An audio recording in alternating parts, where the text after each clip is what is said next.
Okay, we are now recording. Hello, everyone. I'm Will Costanzo, and I'm pleased to welcome you all to another Zoom meeting of our special interest group on transnational cinema. And this group is more and more transnational, as you could probably see. We'd love to have you identify yourself briefly on the chat room. Just tell us who you are, where you are, actually physically, and maybe your affiliation, your academic affiliation, and if you want to add anything about your special interests, that'll help us when we figure out where to go next. So this is our 6th meeting of the reading group. We started with Deborah Shaw, fittingly enough, who reviewed the field and how it's changed. And since then, we've been reading and listening to special scholars on how the term transnational has evolved, whether it's still useful. But today we're going to hear from a particular perspective, and I'm really thrilled to have Chris Berry, whom you all know from his, as we counted last, 113 publications, and his talks and his work is really at the center of Chinese cinema studies. He's going to give us a new perspective, something he's been working on lately, called Welcome to the Sinosphere. And we made his earlier 10-year-old now essay available to you on the web. If you want to read that, Chelsea can give you another link. But I don't really have too much more to say. I'd like to let Chris speak for as long as it takes. He said maybe about 20 minutes to lay out his latest thoughts on the Sinosphere. And then we'll have the interactive part of our discussions. If you have any thoughts while he's speaking and you want to send them to us, please use the chat room, and Chelsea and I will try to keep track of that. Most of you have your mute buttons on. I will follow suit and we'll listen to Chris. Thanks. Great. Okay, thank you very much, Will and Chelsea, for inviting me to do this. Thank you all for coming along this afternoon as well. So what I'd like to do this afternoon is give you a bit of a kind of update on what I've been thinking about more recently from the article that you read. And I need to first of all apologize for this floating head effect, but this is just because if I turn on the overhead light in my office, it will glare across the whole screen and you won't be able to see me at all. What I'm going to do is do the share screen thing and see if I can get the PowerPoint up, and then we'll get going.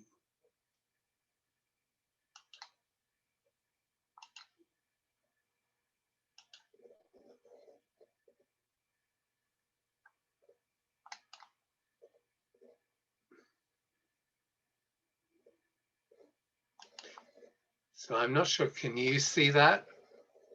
Okay, great. The title of the talk, Welcome to the Sinosphere, Chinese Transnational Cinema Today.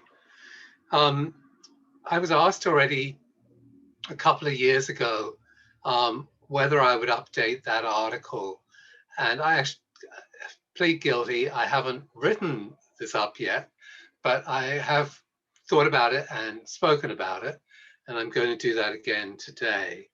So the article you read was written originally about 10 years ago for the first volume of Transnational Cinemas that Deborah Shaw, who's spoken to you before, edits. And in that article, I make various points, but as you've seen, but one of the premises is that, because all knowledge is produced from particular positions, and part of a kind of dialectical process, rather than just talking in the abstract about transnational cinema. I think it's useful to think about what does it mean in a particular context, and then think about what does it mean in other contexts to get to develop more of a theory and to develop the concept. And in the original article, I was also responding to the writing from some of my colleagues, which in a way I was sympathetic to, which was the idea that, transnational cinema was being used in Chinese cinema studies in a very broad way with many different meanings. And because it was being used so broadly, some people felt that really we should just not use it at all. We should drop it. But I didn't want to drop it. Instead, I wanted to think about the idea that maybe it would be a good idea to try and use it in a more defined way, and try to understand why it had some use value.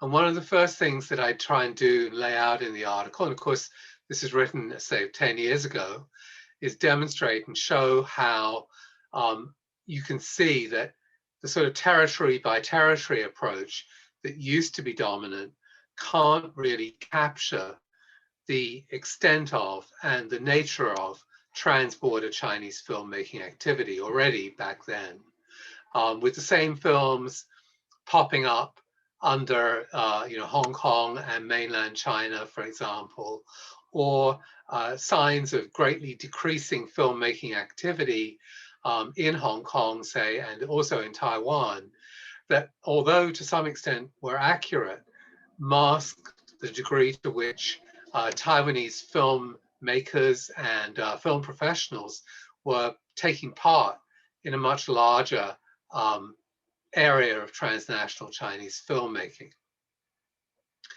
And then I also try to propose some distinctions, because I think if indeed we want to use transnational in a more precise way, we need to do that. And in the article, I try to make a kind of historical distinction, I guess you could say, between the idea of the transnational and the idea of the international. And I ground the idea of the international in the order of nation states, an imagination of the world as composed of clearly bounded nation states within which activities happen, and then relationships among those nation states. And the transnational is very much caught up with the world order of globalization, and also the imagination of globalization as activities that cross nation states and can't be contained in them. So if you like, the order of nation states would be something like film festival catalogs back in the 80s and 90s, where every film had one nation state attached to it, and we imagined films being imported and exported, versus a kind of order of globalization where when you look at the credits of any film, there are numerous different countries involved in one way or another in the production of the film, and it's very hard to lock it into one nation state place. But then I also, borrowing from Anna Ching's work, I also try to make a distinction between transnational and globalization, because I think it's quite important to do that, and quite useful too.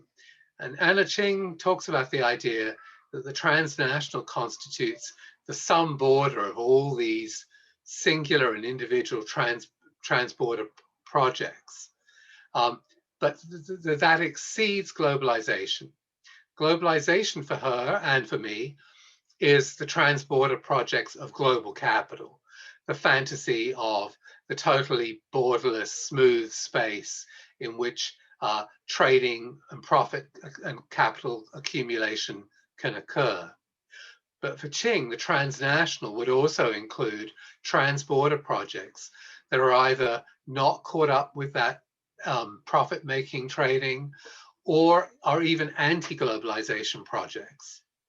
So with all and you can imagine certain kinds of filmmaking are commercial filmmaking intended to generate profit.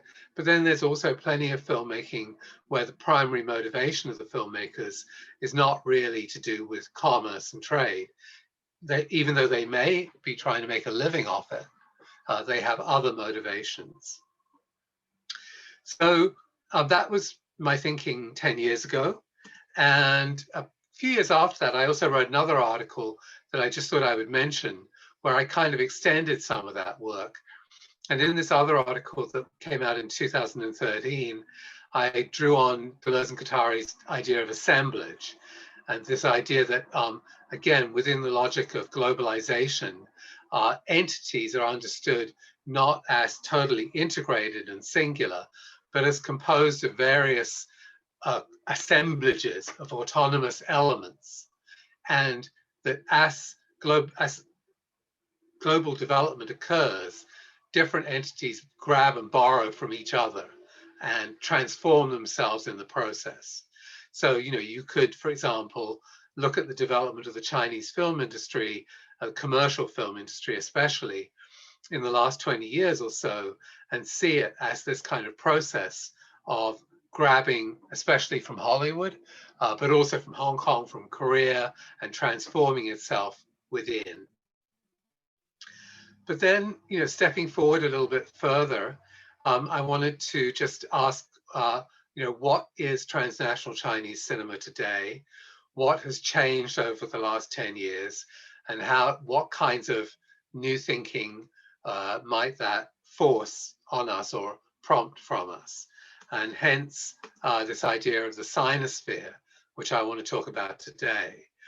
And the still is from, I'm sure everybody in the room knows, but just in case you don't, from Wolf Warrior 2, the film which was this, I think is still the only Chinese film. Now, maybe I'm wrong about that, but was for quite a while the only Chinese film in the global box office top 100, maybe now superseded by a couple of others.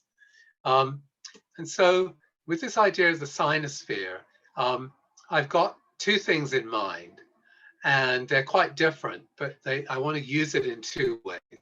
And in a way, when I'm doing this, I'm thinking like, how when we talk about queer and queer theory, we use queer in one way as a kind of inclusive term, an umbrella term, and in another way, we use it as a kind of intervention, a kind of critical intervention in theories around sexuality. And so with cinemas of the Sinosphere, and also the politics of sexuality, I should say.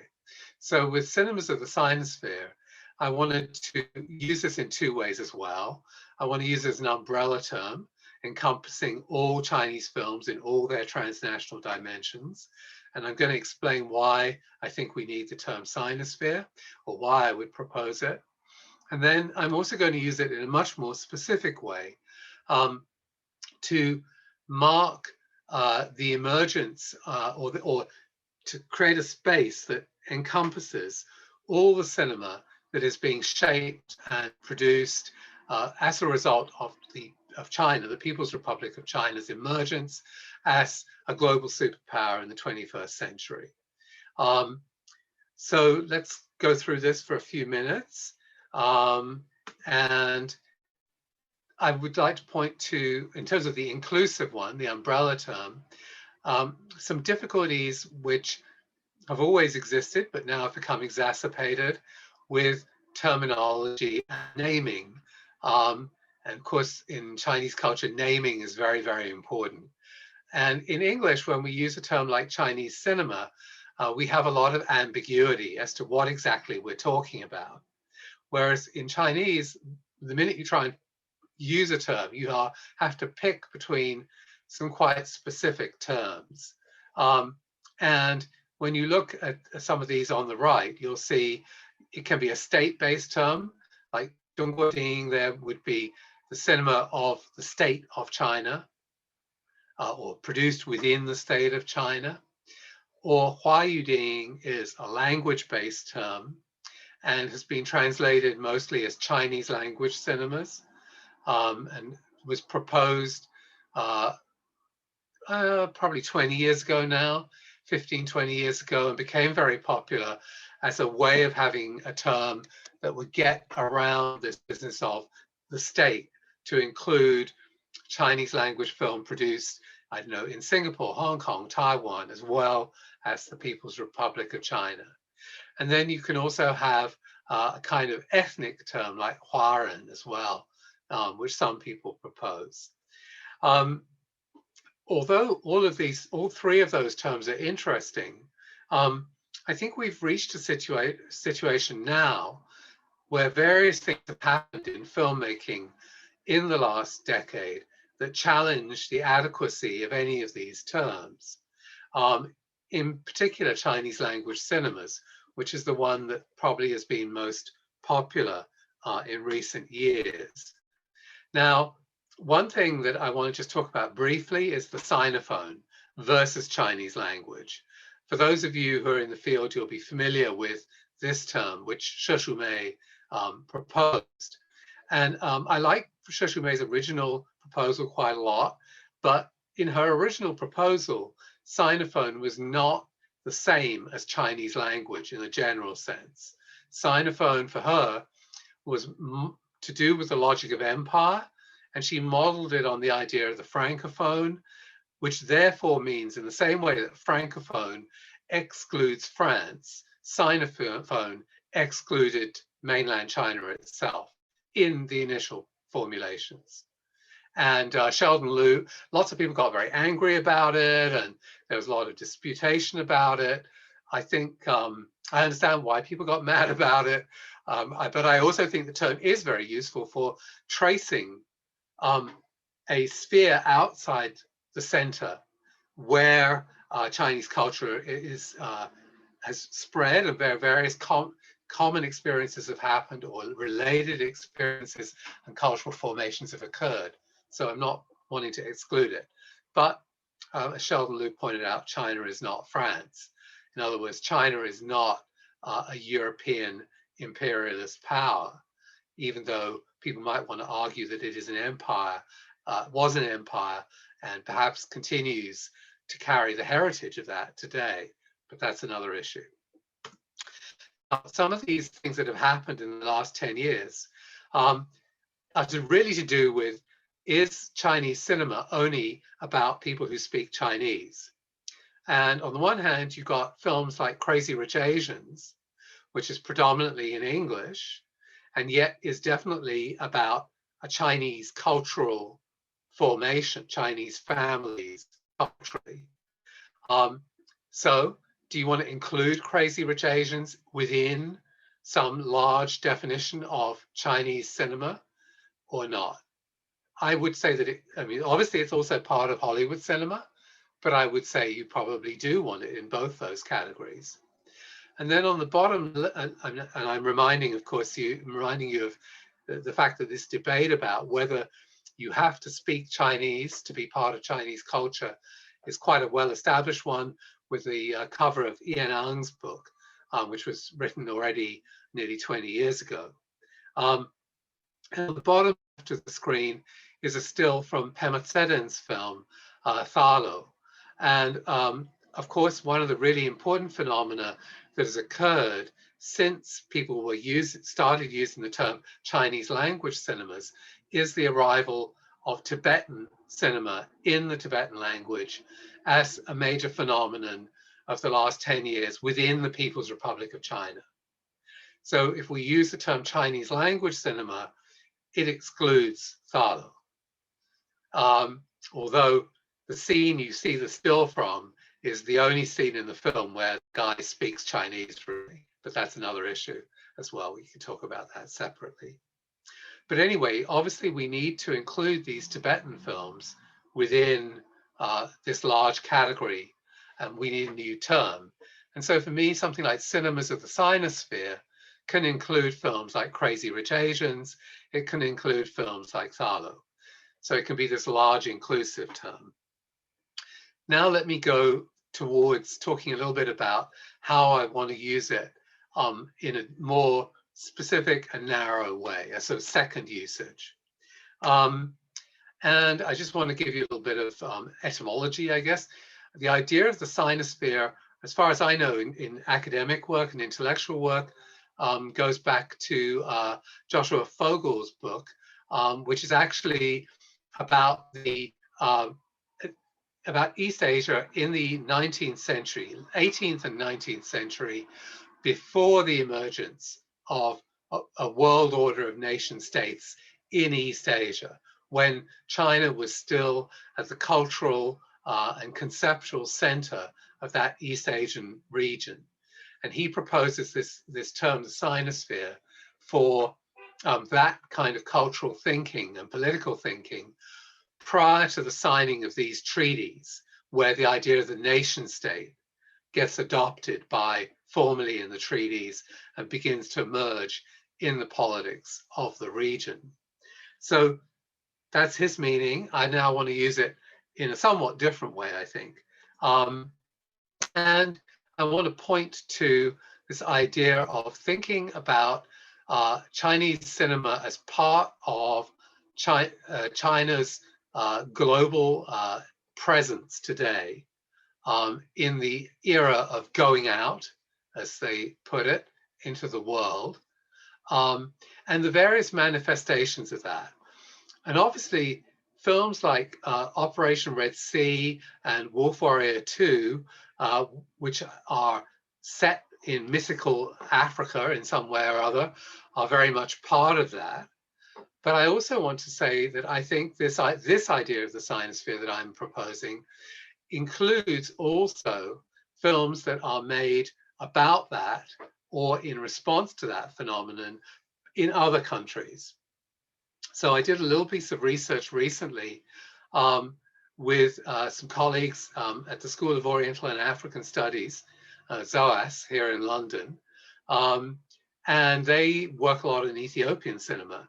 And they drew my attention to some films that are made in Ethiopia and are very much about the Chinese presence in Ethiopia and in East Africa.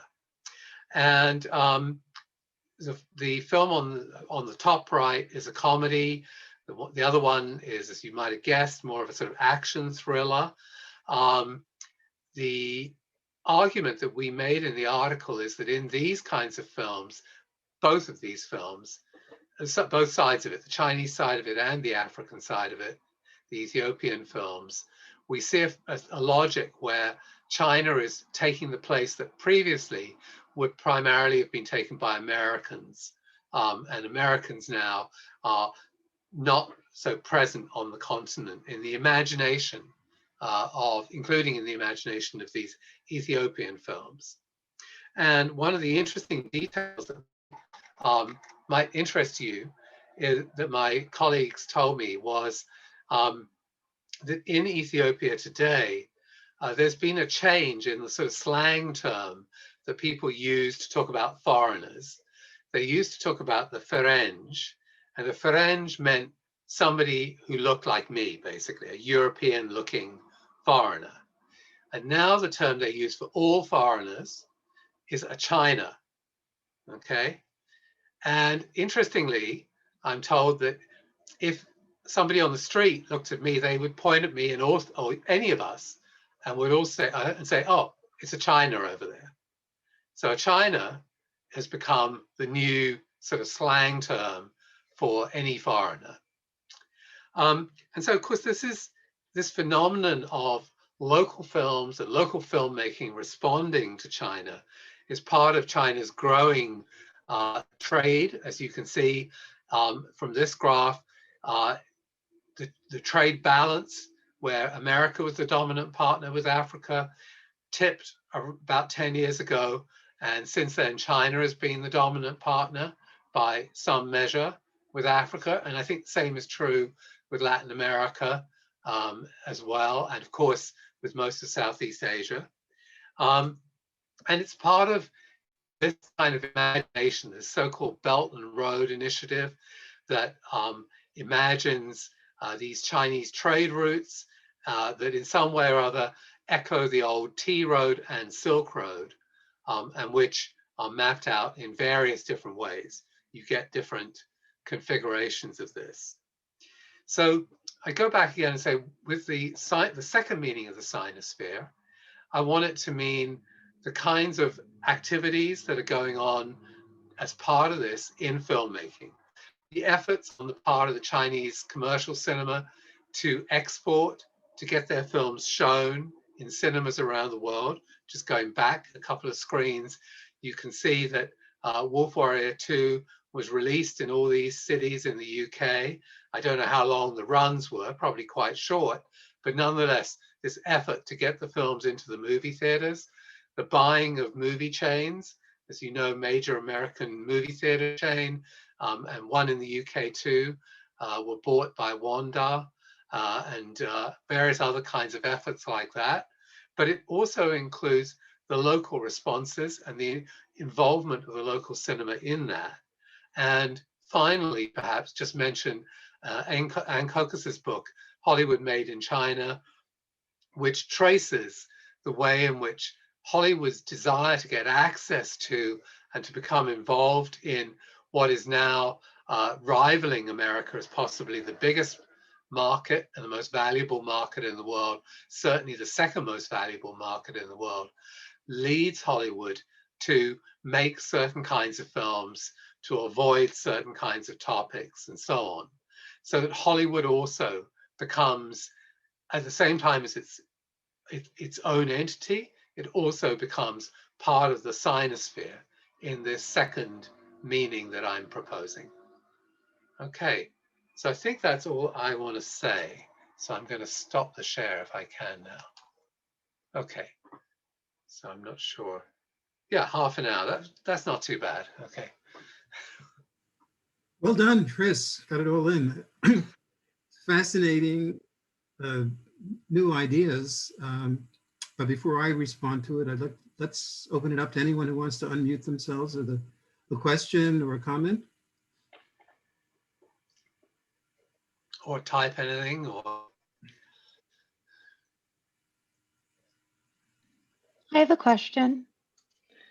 So I was wondering if the data you presented or the chart you presented on Chinese and US trade with Africa performs a similar kind of disguising of the specificities of China, Taiwan, Hong Kong, as you outline in your earlier article. I mean, I'm not sure about Hong Kong, actually. That's a very good point, because I'm not sure since 97 whether Hong Kong's trade is included within the PRC statistics or not for these graphs. It doesn't include Taiwan. And for me, the Sinosphere is very much the second, in its second meaning, right, is very much something to do with, I say, the globalization projects of the PRC, the People's Republic of China. It's the first one that I would want it to be the much more inclusive and broad usage. Yeah. Thank you. But you're right, all these statistics are always a bit dubious sometimes, yeah. But the general trend, I think, is very clear in those ones. And, you know, one of the things I've observed over the last few years, I'm always looking for statistics about the box office value of the PRC market versus the USA market or the North American market. And it's remarkable how, I think, I won't say unreliable, but how variable they are, which shows, yeah, a lot of questions about how it gets counted and how these things get calculated. Yeah. I could follow up on Danielle's question. I was interested in that too in your earlier article, how the statistics belie the fluidity of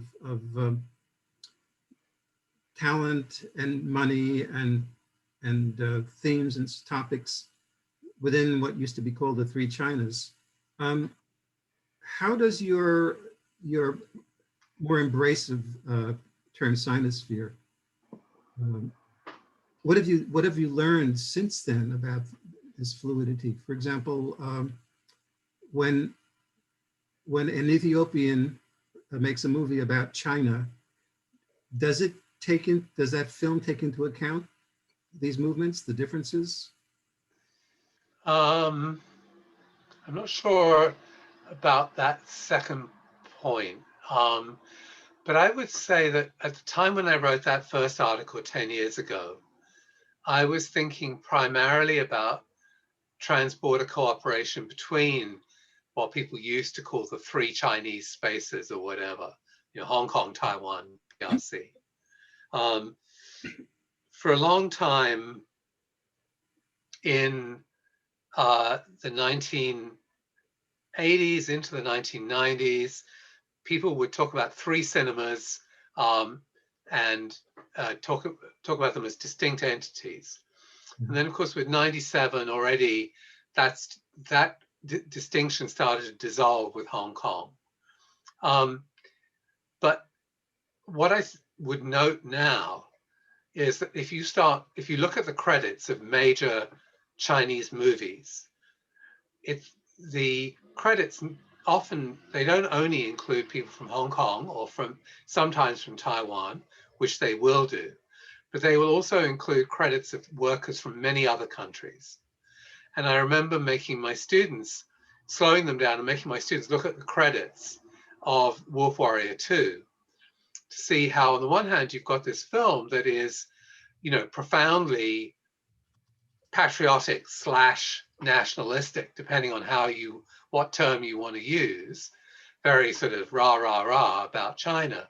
But at the same time, you've got, I think the orchestra was from Prague, the special effects were done in Thailand. There was the score, I think, was written by an American composer. I don't remember. There was, plus a whole host of people from Hong Kong.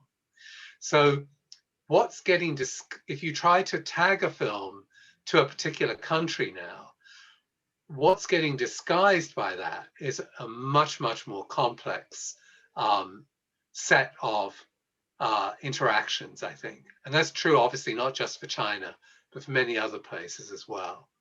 So the idea that you can, pin it down is not very helpful. What is more important, in a way, I think, is to look for, where are these connections?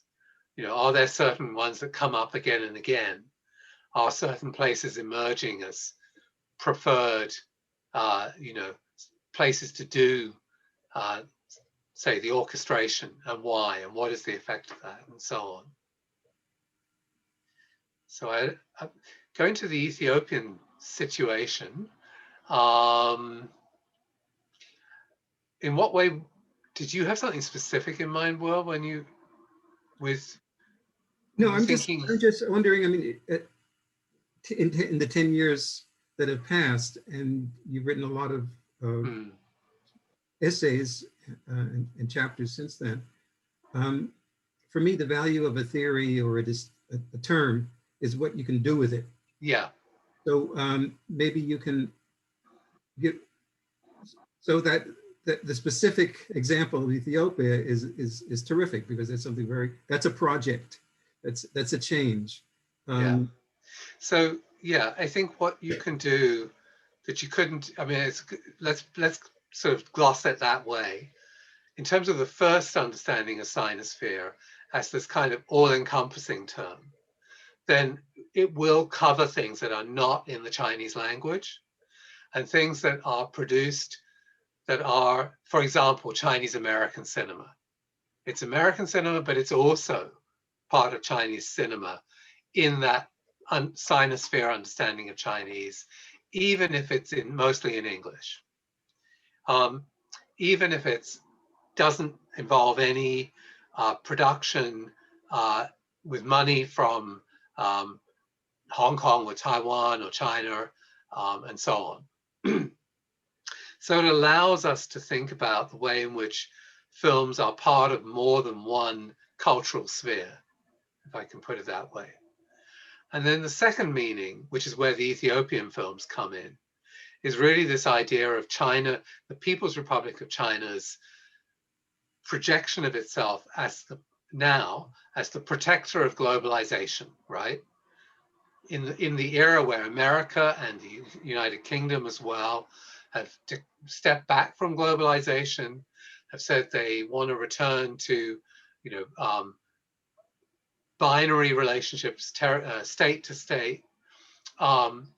This is a situation where China has stepped forward and declared itself as the one that is leading the globalization project. So within what kind of cinema is being produced as the result of this Chinese globalization project?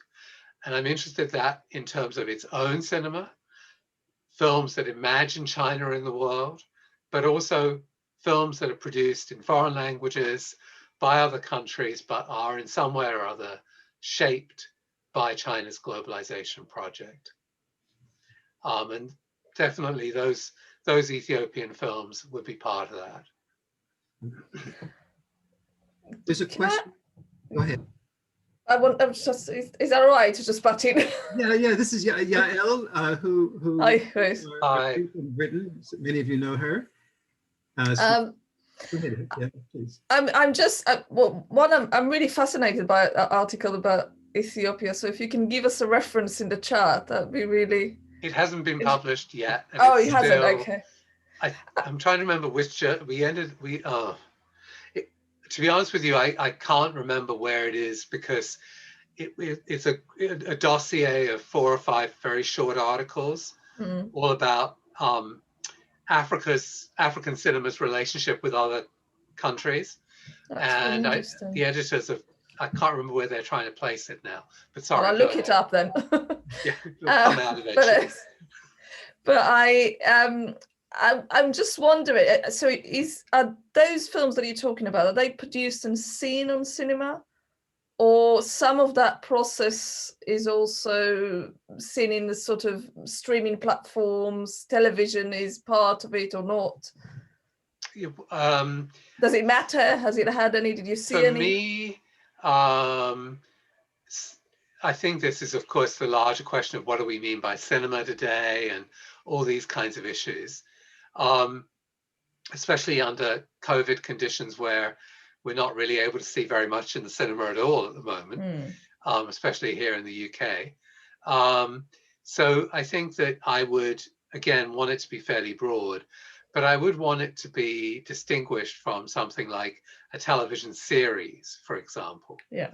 You know, something that is a standalone text, as a screen-based text.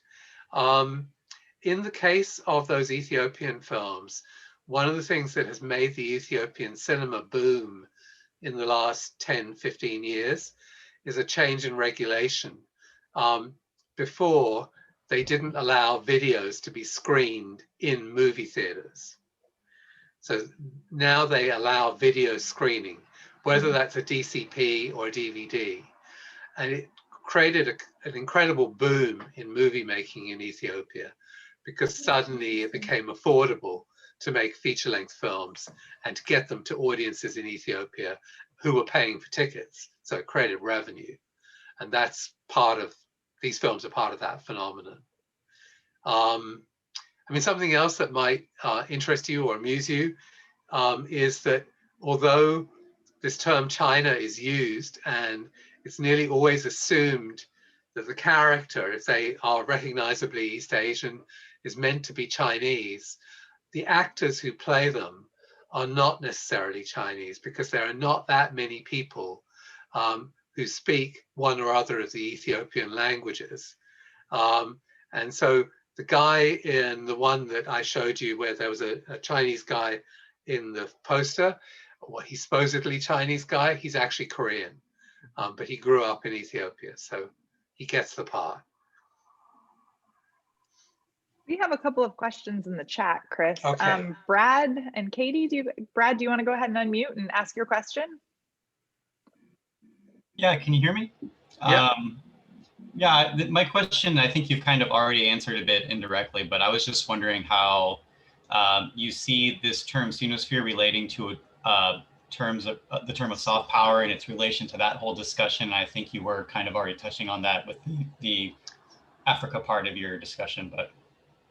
I think it would be really interesting to put that question to somebody who's really working with soft power, which I confess I haven't been, like Song Hui Lim, for example, who's done a lot with that recently. And but it's quite clear that there is a soft power dimension to this, and one that the Chinese state is very conscious of. There is an economic dimension and, if you like, a reputational dimension. People in East Asia have become very aware that movies are not just for fun, but they make a lot of money. This really started, I think, in South Korea, and I've forgotten which president it was, to be honest with you. But around the time Jurassic Park came out, it was pointed out to this particular president that Jurassic Park made as much money as the whole of Hyundai Motors in that year. And so suddenly he decided, okay, we're going to have a film industry in South Korea. The South Korean government got very involved in promoting its film industry in various ways. For the Chinese government, initially, I think its promotion and protection of its film industry was more to do with domestic concerns. If you go back 20 years, when Hollywood films were rushing in, their concern was they understood, and they still do think of film as part of the ideological sphere, the Communist Party, and they didn't want the ideological sphere dominated by non-Chinese films, and they were very concerned that the only American films that were let in were films that they could pass their censorship procedures. And they still are protective in that way. But now that this whole model of going out has become the phrase, and Belt and Road Initiative and so on, the idea of both economically earning through entertainment industry and having a soft power impact is hugely attractive to the industry and to the government. And they, I cannot tell you, I suppose every 2 weeks I get somebody writing to me wanting to do a PhD on how China can sell more movies, make better movies, do more, get foreigners to watch more Chinese movies, et cetera, all of which I know nothing about, of course, and can't help them with. But, this is a very dominant question within Chinese thinking about these issues. And they're very aware of the fact that Hollywood films were, hugely powerful in circulating, American values and helping to create an atmosphere that was receptive to those values. So there is definitely this kind of this hope that Chinese films will have the same impact. But so far, I don't think it's happening. And it's complicated to analyze why that is. I think that in part, it's definitely because the films themselves are still predominantly addressed to a domestic market. And then you've got the other problem, which is a kind of,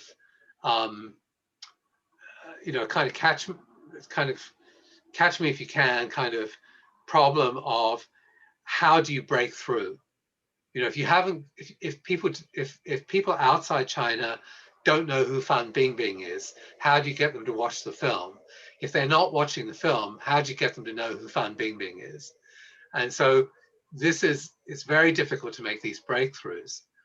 But I think this is why some of the Chinese companies that historically have been interested in this have been wanting to buy up, movie theaters and chains overseas.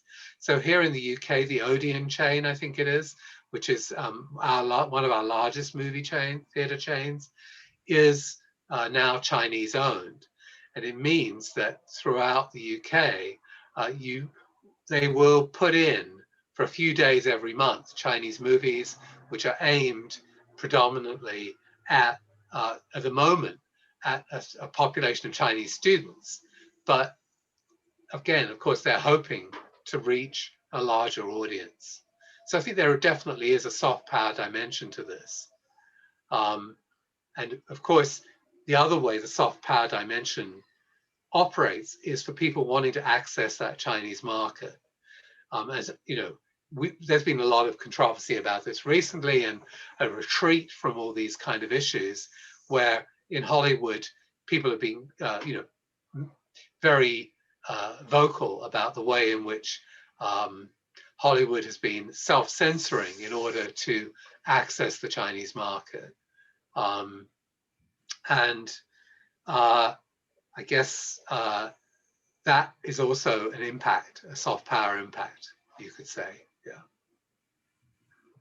But I have to say that I haven't analyzed it as soft power, so yeah. So Katie Hartzell, do you want to speak, Katie, or do you want me to read your question out? Sure. Can you all hear me? Okay. Yeah. So I was just thinking about, now that we're moving into this streaming environment and there's been all this disruption, we've talked about physical theaters and how China has moved into those spaces. But I'd also noticed that there's been a lot of more early distribution and production deals outside of Chinese production in other countries, for instance, Korea. So how might that play into this idea of the Sinosphere? Absolutely. I think that's very correct. I think we should indeed, I mean, I haven't been doing this yet, but I think if we wanted to elaborate this, we should indeed be looking at those kind of distribution exhibition deals. We know that, of course, the Korean companies like CJ Entertainment and so on have been very involved in Chinese movie theater chains. And they've also been doing these deals in order to get Korean product onto Chinese streaming services. So it's not surprising that the Chinese are doing the same back. And again, the question is, to what extent do the audiences in those countries, to what extent are they receptive to this material? And I don't know enough about that in Korea. But I don't think so far, I don't think they've been finding big audiences. But I think the first step is to make the material available, right? So if you've got a way to get it in front of the audience, you hope that eventually you're going to start making the breakthroughs.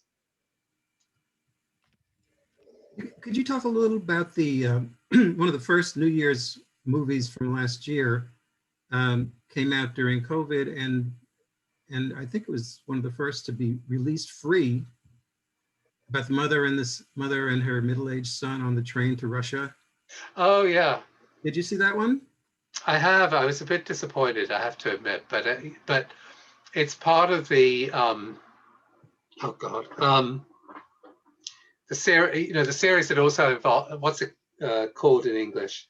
Lost in series. Lost in series. So this was Lost in Russia, right? Lost in Russia. There's been previously Lost in Hong Kong, Lost in Thailand, and I've forgotten what the first one was called, where they was, if I remember correctly, yeah, the first one was very much a kind of remake of Trains, Planes, and Automobiles, right? Yes.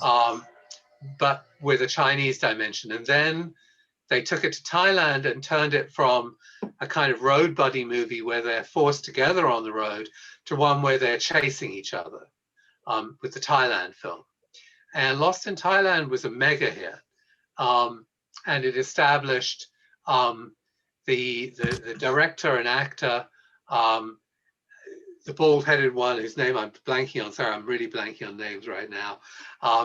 It established him, and also Wang Baoqiang, the guy who plays the sort of little, sort of allegedly unsophisticated and dumb kind of sidekick guy who gets all the laughs, as a kind of team for these films. I felt that it's got more, as is often the case with these series, right? By the time you get Lost in 4, I think it's getting a little bit less exciting. And I don't know what you thought about it, but this one was trapped on a train with his mother, who, he's trying to get distance from, but instead he finds himself on the Trans-Siberian with her. And of course, for the audience, being trapped on a train with a sort of annoying person is no more fun than it is for him, I'm afraid. At least that's what I felt. But I think what would be interesting about that film for me would be, again, perhaps picking up on some of the points, the sort of things that Katie was alluding to, would be to ask, why Russia with this one? Mm-hmm. And there's no question that a lot of it was about promoting Russia as a tourist destination for Chinese tourists. And, it was, here we are by Lake Baikal, and the Baikal Tourist Authority whacked a couple of 100,000 to them for that, and so on, as you watch it. So again, of course, COVID damaged some of the planned outcomes, no doubt, but it was part of a sort of visit Russia. Yeah, but I think that the Lost in Thailand film resulted in a huge boost to the tourist trade there. So I think it speaks to that moving out financially. Yes, and Chinese tourists are, in the world's tourist industries, they're extremely desirable because they are high spenders. So, that's an important thing. Yeah. But to get back to Katie's point about, I think, about streaming as a new form of distribution, this is the first example I've seen of a Chinese film being released for free on YouTube and other streaming media. So where do you think that's going? Oh, I think that was just because of, it was the COVID situation and, just desperately trying to do something with it, right? Especially given, no doubt, that there was a lot of money in it that was essentially advertising money. And so they needed to get the film seen by people. Again, I think this global ambition, that the industry definitely has, is part of why they would put it out and let it become available on things like YouTube and so on. Now, one of the things that I'm not clear on, and again, somebody would need to do some research on this, there are quite a lot of Chinese films that are, in subtitled form, in high quality form, available on things like YouTube. But and I'm not sure to what extent this is official and to what extent this is an informal situation. Some cases it's definitely official. And I think in the case of Lost in Russia, it was. But in some other cases, maybe not so formal, yeah. And I can see there are some other new messages. And Cheryl, you have a question about independent cinema? Let's see. Yeah, hi, can you hear me? Yes. Hi, Anne. Hi, Chris. You rock as always. I just wondered if you would revisit the question of what is independent now. I know you always ask this question, but I noticed that with the launch of a recent restoration project of Chinese Independent Film Archive, that you were credited as doing some important work there. So I know you're deeply invested in the archival heritage of independent cinema. So I wondered how this heterogeneous, omnivorous idea of independent works for you, because previously, when you've asked that question in 2017, you spoke to independence in terms of the possibilities of like YouTube or video sharing forums as generative spaces for short form work. So what is independent now in the Sinosphere or Sinoscape as you see it? Okay, so there's a lot of things to pick up on there, I think. So thank you for raising that. Maybe one of the first things I should say is, if you are interested in this, the Chinese Independent Film Archive project is one that is a project headed by Sabrina Yu at University of Newcastle, and I'm one of the co-investigators. But if you're interested there, if you want to Google it, you'll find that there is a conference that will be running online at the end of this month, which is really one of the topics I'm sure is going to come up, is exactly this question about what does independent mean now.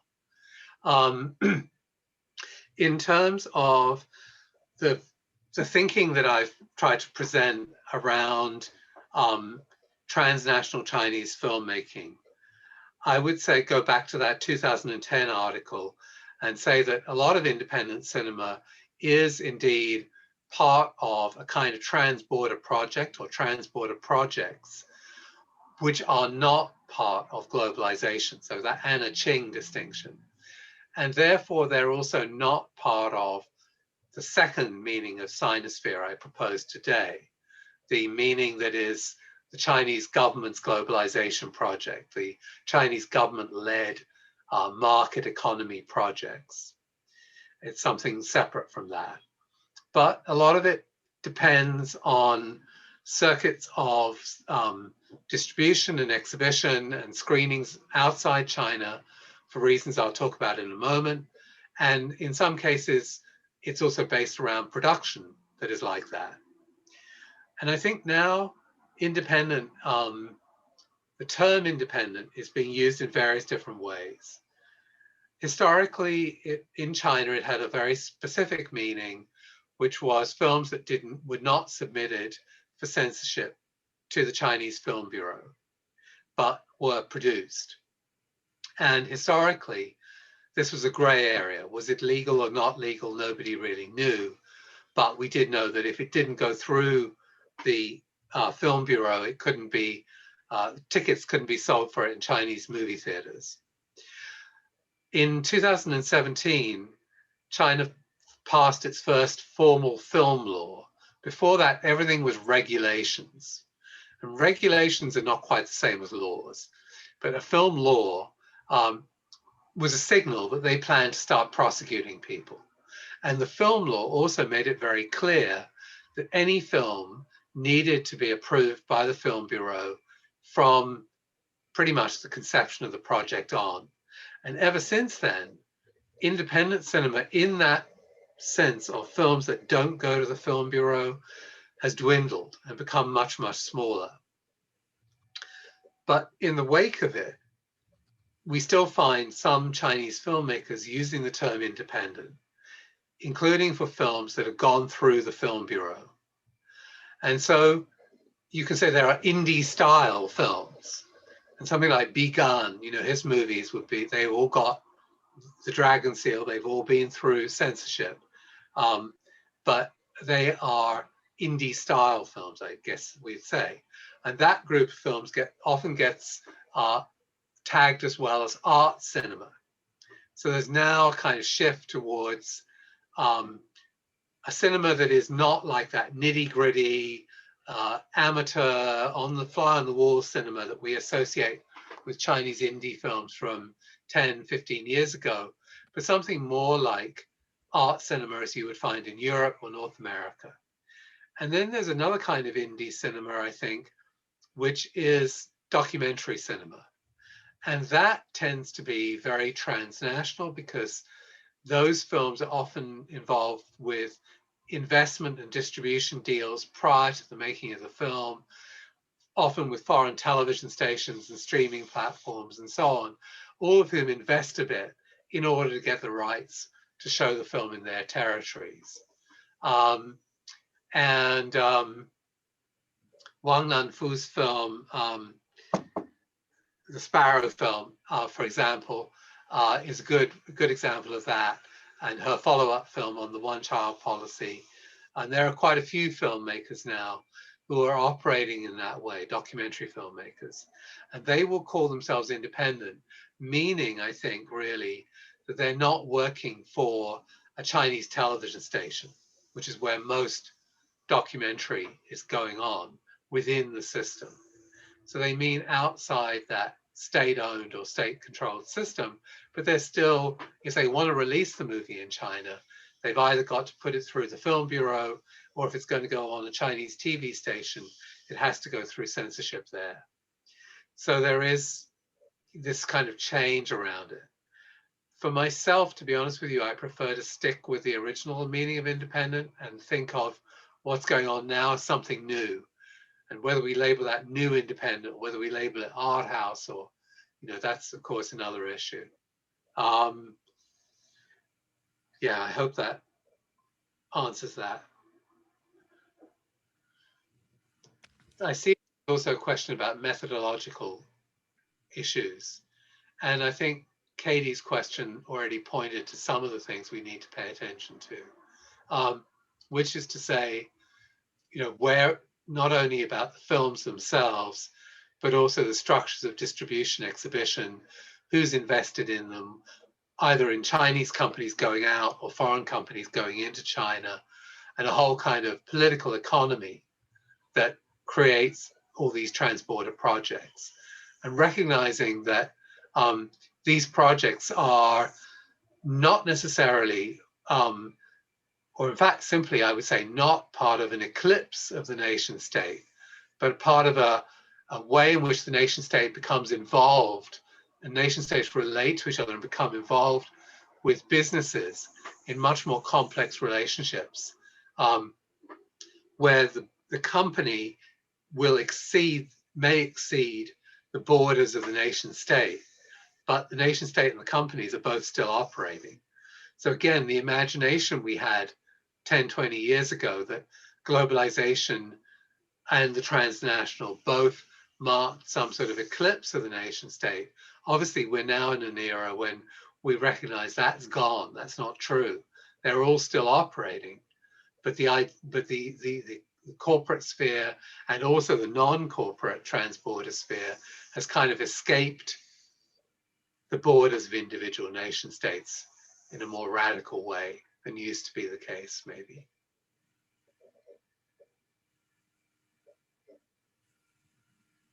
Chris, in your earlier article, you used the term post-Fordian, if I remember, to refer to the way deals in Hollywood, for example, are no longer coming from the system, the centralized system, but are packaged by a number of people, some of whom may be outside of Hollywood.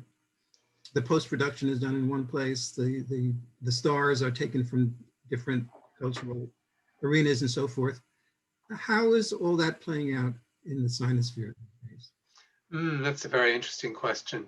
I think that, and of course, since then, you've had the nickel and all those kinds of terminologies to talk about this kind of disaggregated, transnationalized production system with, runaway productions, but also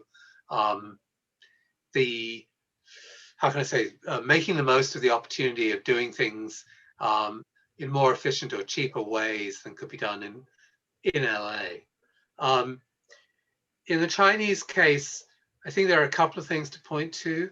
I think one is that there is now an articulation between Beijing, which is definitely the center of Chinese filmmaking, and other cities, including Hong Kong and Taipei. So that there's a very strong sense of axes between these cities with flows of talent back and forth. So that if you look at the credits, if you look carefully at the credits of a lot of mainland Chinese films, you'll sometimes see companies based in Hong Kong, but more frequently you'll see individuals based in Hong Kong. The other important part of this, which we haven't mentioned so far, is policy. And policy is also part of the methodology, I guess one would have to look at, because co-production treaties have been something the Chinese government has been pursuing. And a lot of people, there's a very big effort to create a co-production treaty here between China and the UK. And I think a lot of people thought, well, are there really going to be many Chinese-British co-production movies? And in thinking that way, they were missing what was really at stake in these co-production treaties. Sure, there aren't going to be many Chinese movies made with British producers and Chinese producers, and stories that are about, I don't know, a British girl and a Chinese guy falling in love or something. No, I don't think there are going to be many of those films. But what there are tax breaks now that film producers can access. It's a lot easier for Chinese filmmakers to come and use certain kinds of post-production facilities here in the UK. It's easier for British filmmakers, if they want to go and do things in China, and vice versa. And so I think co-production treaties allow for a whole lot of other kinds of collaborations than just literally sort of binary produced films. And that's also partly behind all the complicated investments you see in Chinese films these days. I think that speaks to a really important point about the way co-production gets used as a term that conflates these kind of national or nation state treaties with independent production companies working across borders. And they're two different contexts that operate really differently. I think it's a really important point methodologically. And I think we have to look at how the treaties enable those independent companies to work across borders in certain ways. I mean, of course, you're talking to somebody right now who's in the wake of the Brexit, debacle, right? And nobody can find bananas because we forgot to make a trade treaty with Ghana. And so there are massive tariffs on them when they're being imported and blah, blah, blah, blah, blah. So, you can understand exactly what happens when you have the co-production treaty. Suddenly, something that would have been expensive to do because of things like tariffs becomes more affordable. And that kind of search for, the most suitable partner, especially when you're looking to make a movie that you hope will have global appeal, and you want it to have a certain look, a certain production standard that will appeal to the same audiences that are used to watching Hollywood movies, which is a lot of what's thinking that's going on in Beijing at the moment. Well, why don't we actually use some of the people who worked on those Hollywood movies? And they can afford to do it increasingly. Yeah. There's a question, I think it's from Brad about the future of research. Yeah. Oh my gosh. Yeah, I mean, so before starting my PhD program, I was actually doing some field work at First Film Festival in Xining and writing on Shanghai Film Festival, like many people who are doing Chinese cinema. And given the trade war and COVID and all of these things, like I've recently pivoted to focus on like film festivals in America temporarily, at least in the short term. And I was wondering, like, what do you see is like, I know it's hard to say, but I just wondered if you had any thoughts on like the future of actually doing research in China eventually. What can I say? I'm so glad I've never given up textual analysis. Yeah. It's definitely a complicated time right now. It's been interesting the last few months, not just because of COVID and the trade war, but also the national security law in Hong Kong. And I was very struck by numbers of people who sort of shared with me, often unprovoked, the thought that they really had no desire to go to China at the moment. They just suddenly were feeling uncomfortable about doing research of various kinds there. But also, of course, people are finding that the access to archives that they used to have, is no longer as straightforward as it used to be. Even if you do have a letter from a Chinese university or whatever. And ethnographic research, well,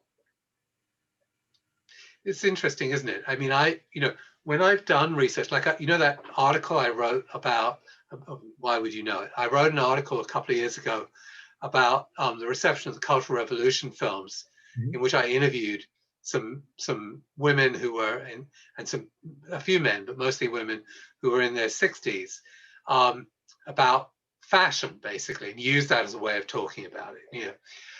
That was a project that I just did it, but of course I did it on a tourist visa. Flew in and did it and left. If I was doing it now, I would be a bit more worried. If I did it and was there and they didn't like it, the fact that I had not applied for an appropriate visa to be doing it under, would that be a problem?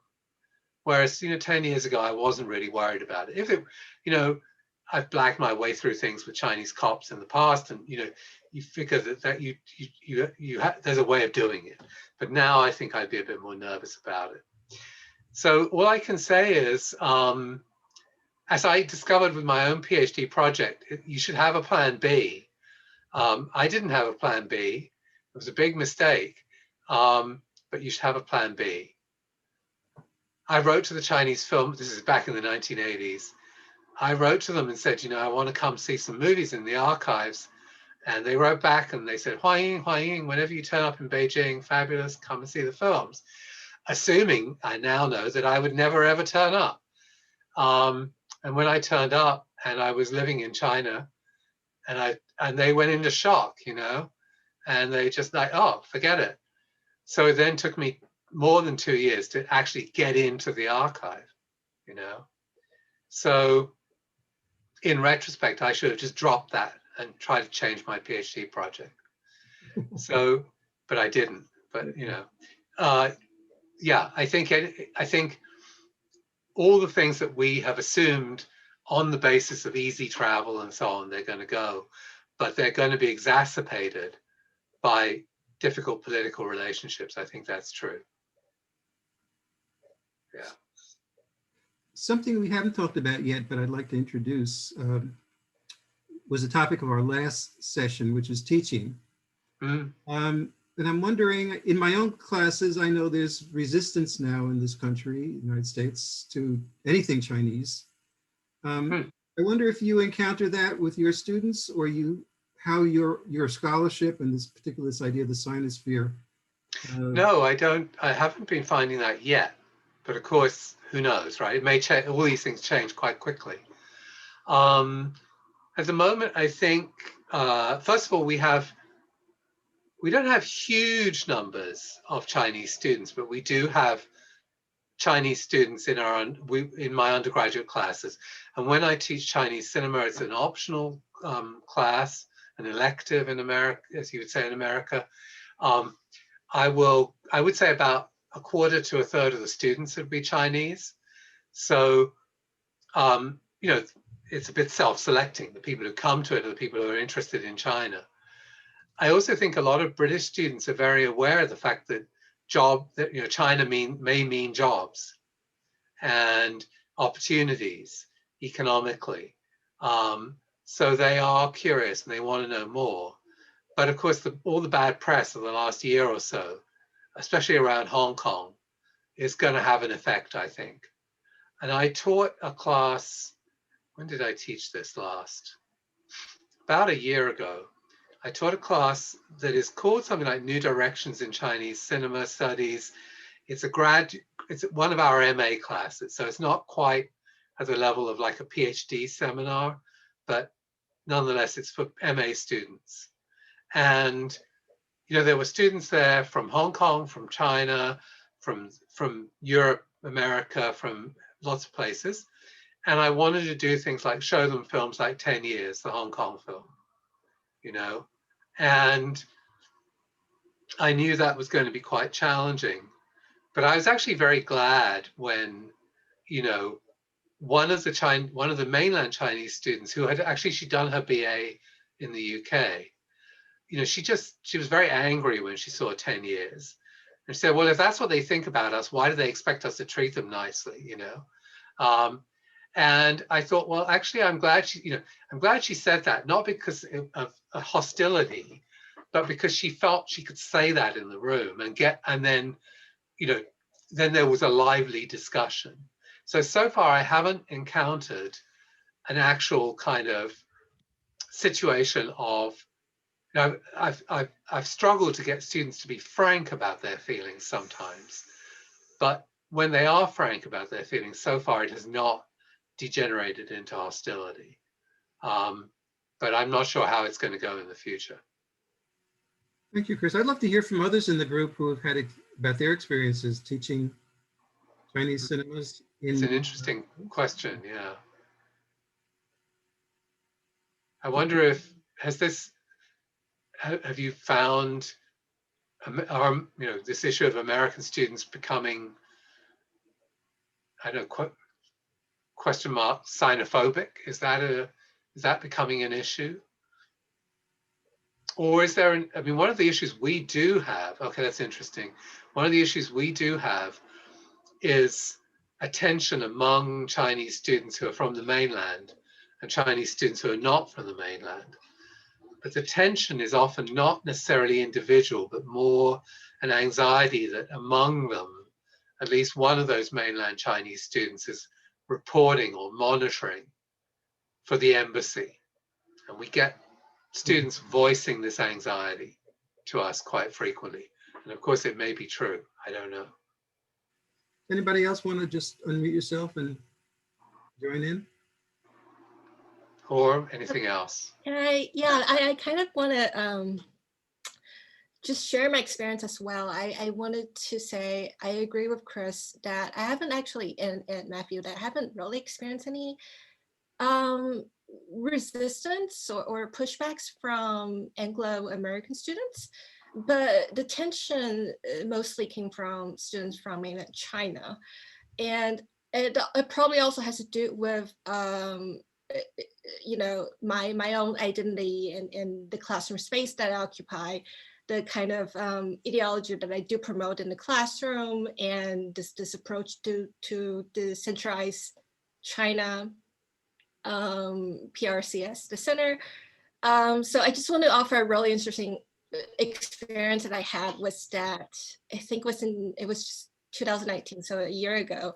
I offer a course called International Film Movement. I had about 1/3 of Chinese students who registered for my class. And I cover films from China, Taiwan, and Hong Kong, of course. It also prompt discussions about, at the time was the movement and the protest. And then the following year, which was 2020, I basically zero or very, very few Chinese students who signed up for my class. And, you know, the words do get around at a large public state university where you would have a really significant numbers of international students. And those were the majority of Chinese students who registered in my class. So I just find it really hilarious, I guess, in some way, that the resistance came from mainland Chinese students who refused to enroll in my class. But I had a huge, I guess, boost of numbers of mostly Asian American students and Korean students who are interested in it. So, yeah. And Beth, do you think, I mean, I don't know if you would have any way of knowing, but do you think the resistance was because they were worried about what other Chinese students would say? It could Other be, mainland, yeah. it could be, I don't know. It was my observation that the Chinese students, they relied heavily on their own social network. They talk among themselves. There are a lot of discussions among themselves. So I don't really know what was going on. There is a possibility of, you know, they're afraid to speak up. They're afraid to, I guess, they really express their own opinions if that doesn't align with the official policy or official stance of PRC. So That's for sure. That's yeah. for sure. Yeah. No, I mean, because we get, one of the things we've been very concerned about it because of the national security law and its potential impact, but on teaching. But one of the things we've noticed over the last couple of years is more and more we will get students, individual students, coming to us in office hours and saying, you might notice that I'm silent in, you know, in the tutorial, in the seminar, we call it. But please don't think that means I'm not interested or I don't have opinions. It's just I don't want to say them in front of other Chinese students. And that's been very interesting to realize. But I also had a funny experience. I mean, we're getting a bit off topic maybe, but I can't resist telling you, when I was teaching at Berkeley, which was now, you know, more than 10 years ago, certainly, I had that experience of, about 15 years ago, the experience of teaching a Chinese cinemas class, right? Okay, with an S on the end. And the first year I taught it, I got a complaints in the student evaluations that I was not showing enough Taiwanese films. You know, I was only showing one, I think, or something like that. So then I remedied that by putting a couple more Taiwanese films in the course the next time round. And the first week, you know, then asked, okay, this is the course, this is what we're going to do, introduction, blah, blah, blah. Does anyone have to say anything to say or any questions? And this Taiwanese, or this student of Taiwanese background stands up and sort of denounces the class because this Taiwan is not China. There should not be any Taiwanese films in this class. So I said, okay, well, you know, damned if I do, damned if I don't. But I thought it was very interesting that, you know, and this is another reason for using the term Sinosphere. That, you know, if we use the term Chinese, increasingly it means PRC rather than cultural China in some broad sense. And increasingly, young students from Taiwan reject the idea of cultural China or something like that. They don't want the word China used in reference to Taiwan at all. But something like Sinitic languages or the Sinosphere is perhaps a little bit more removed from that. And, you know, certainly they can't dispute the idea that Minanhua is a Sinitic language, for example. So there is, you know, it's an ever evolving issue and topic and area of debate. Yeah. We have about 5 more minutes left for our hour and a half. So this would be a good chance to add something that you haven't had a chance to say. I'm sorry to take up more airspace here, but I actually do have a question to ask Chris again about your the article that came out 10 years ago, which you did have a segment about at the time. And of course, I think it goes back to what you mentioned about the periodization of when we are looking at this transnationalism in cinema. And you had, you mentioned that Taiwanese film professionals at the time were they're border crossing between Taiwan and PRC, but there were more film professionals making films in China than in Taiwan. But a lot has happened in 10 years, and I'm pretty sure you've been also following up on that. It was, and you know, there's more of a influx or returning of those professionals, and the number of production for Taiwanese films has certainly gone up. And it's the other way around, where you would actually see more talent actors from China now working in or collaborating in the film industry in Taiwan. So I was just wondering if you wanted to address on that. Yeah, I mean, I haven't done any research, and I hope some people are doing some production studies research and interviewing people to try and understand these flows of talent. I did do some research about 15 years ago, I guess, where we did, which was not so much focused on Taiwan, but where we interviewed some people based in Hong Kong to understand whether they were working in mainland China or not, and why, and so on. And we got various different responses. Anecdotally, I mean, it's not systematic at all, but anecdotally, my understanding is a lot of those Taiwanese personnel, be they cinematographers or editors or whatever, who went to work in Beijing, in the end, didn't enjoy working there or living there. And so they wanted to go back home. And if that meant moving out of film and working more in TV, or, you know, they were willing to do it. That's what I've heard anecdotally. I think the other thing that's been pretty clear, with a few notable exceptions, is that Taiwanese audiences don't want to watch films from the PRC or films that are very, you know, have a lot of PRC involvement. So far, all those efforts to do or a lot of the efforts to do those kind of hybrid films that are now dominant in Hong Kong, but they're not really working so much for Taiwan because the Taiwanese audience is resistant. And I've written about that, of course, as well. And, you know, I think that's still true. As far as I know, you may be much more up to date than me on that, but as far as I can tell, yeah. So I think there is something there to be studied as well, though, in flows of labor, if you like, flows of talent, and within the Sinosphere, if you will, where are those flows happening, who's going where, and so on. I mean, there was, again, the last time I thought about this and looked at it is a little while ago, 10 years or so, but there was definitely a time when a lot in terms of English language speaking countries, there was quite a bit of engagement, not just from China, but also from Korea, from Hong Kong and so on, with Australia. And partly it was because Australia was a lot cheaper than California. Australian talent was a lot cheaper to work with.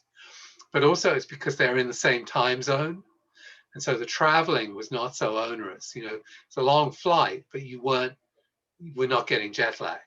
And so people were more willing to do that. So there are all kinds of complicated factors involved in that, I guess. Well, Chris, I want to thank you on behalf of all of us. Some of us have had to leave already, for your generosity, for your insights, for sharing your thoughts on the Sinosphere with us before the rest of the world. And we hope that you've gotten some feedback that will help to shape your... No, very helpful. And thank you very much, everybody, thank you for inviting me, Will, but also thank you, everybody, for your comments and questions, because it's always thought-provoking what is in other people's minds about these things. And you begin to think, oh, okay. Yeah, so thank you very much.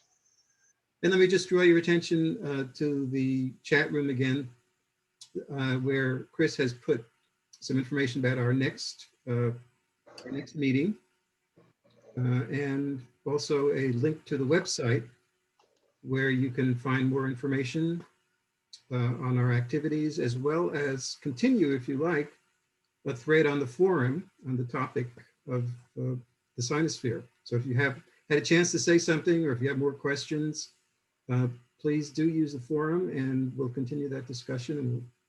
And of course, you can always email me or